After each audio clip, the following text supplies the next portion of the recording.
nyuma y'uko hatanzwe ibikombe bibiri mu mwaka w'imikino ushize, by'umwihariko ku bakunzi b'ikipe ya APR FC ntibishimire uburyo ikipe ya Al Hilal Omdurman yo muri Sudani yiswe BK Pro League Champions mu buryo batari bazi cyangwa se mu buryo bwari butunguranye. Habaye inama ikomeye, inama yahuje abanyamuryango 16 ba Ferwafa biga ku myanzuro igomba gufatwa ndetse n'ibikombe bigomba gutangwa mu mwaka w'imikino ugiye gutangira, by'umwihariko ku makipe azakina BK Pro League. Gusa nanone harebwa ku kijyanye n'umubare w'abanyamahanga ku makipe yo muri Sudani abiri, ndetse bagena n'amategeko aya makipe azagenderaho ndetse no kwitangwa ry'ibikombe, by'umwihariko ese uzatwara igikombe ari uwa mbere bizagenda bite. Byose byongeye kuza mugezeho, ngiye kuza tubirambure mwinjize muri iyi nama mubwire uko uburyo byari bimeze ndetse n'ibintu byinshi bigiye bitandukanye. Gusa nanone ndaza gusoza nerekeza muri ekipe ya APR FC mbabwira izindi update zirimo ziragenda zizamuka nyuma y'uko batsinze ikipe ya Al Ahly Wadi Madina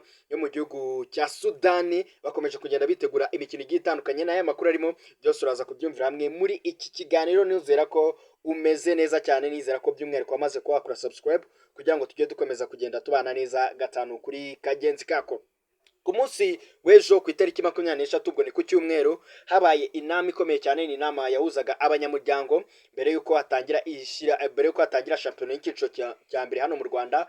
Amakipe yo mu Rwanda uko ari 16 abayahagarariye bakoze inama, ndetse imwe mu mahoteli meza ari mu mujyi wa Kigali bakora inama rero yiga ku myanzuro igiye itandukanye. Baramanza barabagena amafaranga BK Pro League cyangwa se shampiyona y'icyiciro cya mbere hano mu Rwanda izakoresha. Gusa ntabwo ari cyo ngiye kuza ngo tuganire, ahubwo ngiye kuza mbabwire zimwe mu ngingo bemeranyijeho cyangwa se imwe mu myanzuro bafashe iremereye. Umwanzuro wa mbere bemeje yuko n'ubundi nihaba hari gutangwa ibikombe bibiri mu gihe ikipe yo muri Sudani yaba yaraje imbere y'andi makipe yo mu Rwanda cyangwa se yarayoboye urutonde rwa shampiyona, hazatangwa ibikombe bibiri. Igikombe kimwe kizaba ari honorary trophy cyangwa se igikombe cy'icyubahiro, ndetse ntihabwe n'amafaranga mu gihe yari ikipe yaba ariyo muri Sudani, mu gihe yaba ariyo yaje mbere, ndetse aho kwitwa BK Pro League Champions ikitwa honorary trophy. Mu kijyanye noneho mu gihe ikipe izaba yabaye iya mbere mu zo mu Rwanda, ubwo wenda mfatiranyije ku mwaka washize nka APR FC nk'uko byagenze, aho kugira ngo yitwe BK Pro League National Champions izitwa BK Pro League Champions. Murabizi neza ko iri zina cyangwa se BK Pro League Champions iri ari izina ryahawe ikipe ya Al Hilal Omdurman, ari nacyo kintu cyakomeje kugenda kizamura umwuka utari mwiza mu banyamupira bakunze ikipe ya APR FC, ndetse n'abandi benshi bagiye batandukanye bavuga ati ni gute ikipe yo mu Rwanda itahawe BK Pro Champions, ese iyo national byari byiki? Abantu benshi bakavuga ati niba ariyo BK Pro Champions kubera iki batayiretse ngo abe ari nayo isokera u Rwanda mu mikino nyafurika? Abandi none bagahita banabihuza naho aya makipe yabanje guca mu gihugu cya Mauritania, bavuga bati kubera iki batarebeye muri Mauritania ho ko ekipe ya Al Hilal Omdurman nayo yatwaye igikombe ikitwa honorary trophy, ndetse n'ibintu bya Champions ntibyigera bizaho. Abantu benshi rero bakomeje kugenda banabonye abantu benshi ku mbuga nkoranyambaga bavuga ati noneho ikipe kera kabaye APR FC ibonye ubutabera nyuma y'igihe kinini. Abantu benshi bakomezaga kuvuga ati nta yatwaye shampiyona itabimerita ikipe, none abake bakavuga ati ikipe yabaye Champions yo turayizi ni ikipe ya Al Hilal Omdurman. Gusa ikindi kintu cyavugiwemo ni kuri aya makipe nanone yo muri Sudani abiri.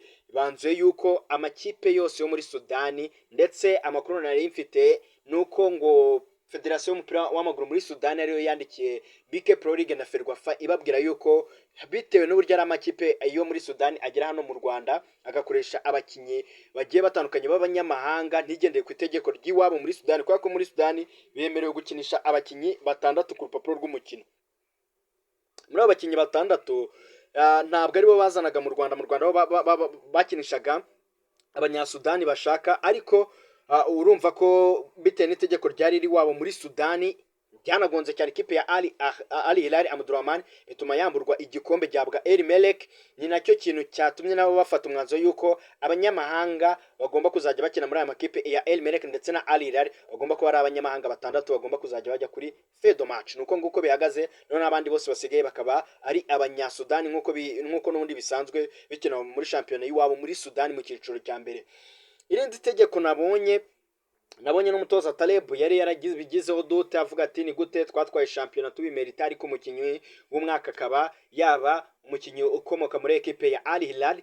Ibi ngibi nabyo babishizeho mucyo, baravuga ati umukinnyi ukina muri El Merreikh cyangwa se Al Hilal muri aya makipe azajya ahabwa ibihembo, haba igihembo cya man of the match azajya gihabwa ndetse n'ibihembo byo ku mwaka, ashobora no kuba yavamo n'umukinnyi mwiza w'umwaka. Nabyo babishizeho mucyo, baravuga ati nta kuntu amakipe yazaba yarakinye, yego ashobora kudatwara ibikombe ariko abakinnyi baba barahatanye, baba barigaragaje, tuba tugomba kubashyira hamwe n'abandi kugira ngo base nkaho bajya gukina muri kondisiyo. Kubera ko ugiye kureba noneho kondisiyo z'uburyo bazakinamo uyu mwaka zijya gusa nkaho zijya gusa mu kuntu ugereranyije nuko byari bimeze umwaka ushize. Nuko nko bimeze, abantu benshi nakomeje kubona bagenda bavuga ati noneho kera kabaye APRFC ibonye ubutabera imbere ya Ferwafa ndetse na BK Pro League. Nuko nko bihagaze, gusa none nkuko nari nabibabwiye, reka tuhite twinjira muri ekipe ya APRFC mbakubite tumwe mu update.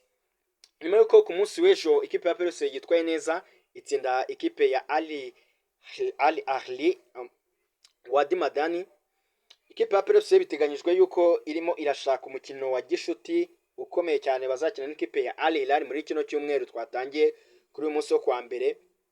Bagomba gukina umukino ukomeye cyane, ni umukino uzaba urimo imbaraga nyinshi noneho yo gupima neza cyane ikipe ya APRFC ku kijyanye n'imbaraga, ku kijyanye na mentality, ku kijyanye noneho ku ruhando mpuzamahanga rwa nyarwo izaba ibonye igipimo cya nyacyo. Benshi kandi nabonye bakomoza ku mitoreze y'umutoza Taleb, uko yakinye ntabwo hajya habura abantu bakomeza kumwikoma.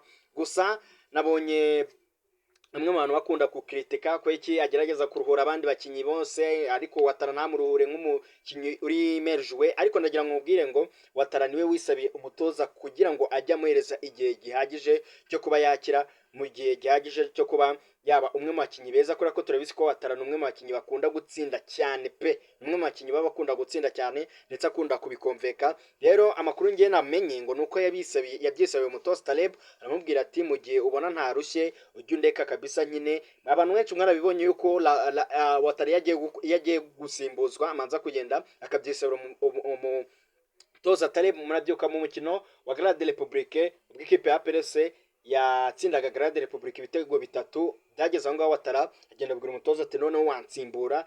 Ndetse ari naho abantu benshi bavuga ko ari bwo Watara yaragize Clark Noke mwabonye kabisa, kubera ko muri iyi minsi asigaye akina yiziritse mu ivi. Ntekereza ko abantu mugerageza kuri stade musigaye mubibona cyane. Nuko nko bihagaze, mwebwe ntimube mwakumva amabwire ndetse n'byinshi bigiye bitandukanye, mwebwe mwizere mu ikipe yacu ya APRFC, ndetse nizere ko n'ibindi byinshi barimo baragerageza kugenda bitekerezaho. Hari andi makuru aremereye cyane ndimo ndakurikirana cyane afite aho uhuriye na CAF Champions League, ubwo igihe nikigera nzayabahereza yaramaze kuyakonfirma cyangwa se naramaze kuba nayakonfirma mu buryo burambuye. Reka ngushimire we twabanye, nshimire wowe wamaze kuhakora subscribe, uri umuntu w'ingenzi cyane, ndetse naho turayikora wayikora none kugira ngo tujye dukomeza kugenda tubana neza 5 kuri 5. Yumva Nebo Fabrice, ciao ciao.